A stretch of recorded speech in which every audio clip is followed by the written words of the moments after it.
દિવસનો પ્રસંગ છે પ્રિયજનો કે એક સંત એક ગામમાં પધાર્યા અને જ્યાં પધારતા હતા તો ટ્રેનથી પધારતા હતા અને એવું કહેવાય કે જે એમના ભક્ત હતા, જેમના ફોલોવર્સ હતા, એ બધા આપને લેવા માટે સ્ટેશન ગયા.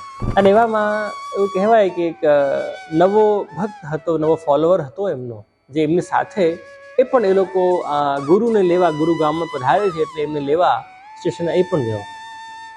હવે જ્યાં ટ્રેન આવી, જ્યાં એમનો ડબ્બો જે હતો એ આવ્યો. હવે એવું કહેવાય કે પેલા ગુરુજી હતા એની આગળ એક સુંદર સ્ત્રી ઊભી હતી. એટલે આ જે નવા ભક્ત હતા, નવા ફોલોવર હતા, એ ગુરુજીને તો ભૂલી ગયા.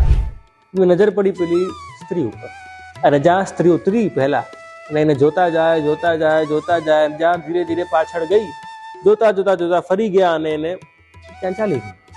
અને જ્યાં પાછળ વળ્યા અને એવું કહેવાય કે ગુરુ આગળ આવીને ઊભા થઈ અને ડરી ગયા કે અરે महाराज माफ कर दो, भूल हो गई मेरे से, मैं तो आपको लेने आया था पर मेरी नज़र उस पर पड़ गई, मुझे माफ़ कर दो, बहुत बड़ी भूल हो गई है मेरे से, मैं अपराध का क्षमा मांगता हूँ आपसे.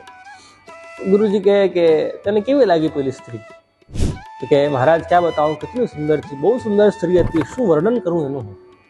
મહારાજ શ્રી ગુરુજી હતા, મહાત્મા હતા, આપણે આજ્ઞા કરી, વિચાર કર, જો અંશ આટલો સુંદર છે તો પેલો અંશી કેટલો સુંદર હશે.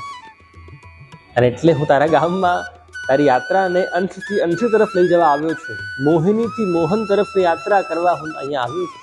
એટલા માટે જો આટલા સુંદર પ્રભુ આપણને બધાને મળ્યા હોય પ્રિયજનો, કૃષ્ણ જેવા પ્રભુ કે જે અધરમ મધુરમ, વદનમ મધુરમ, નયનમ મધુરમ, હસ્તમ મધુરમ, હૃદય મધુરમ, ગમનમ મધુરમ, મુદ્રાદે પતે રેખલમ મધુરમ, એ તો આખા મધુરતાના સાગર છે.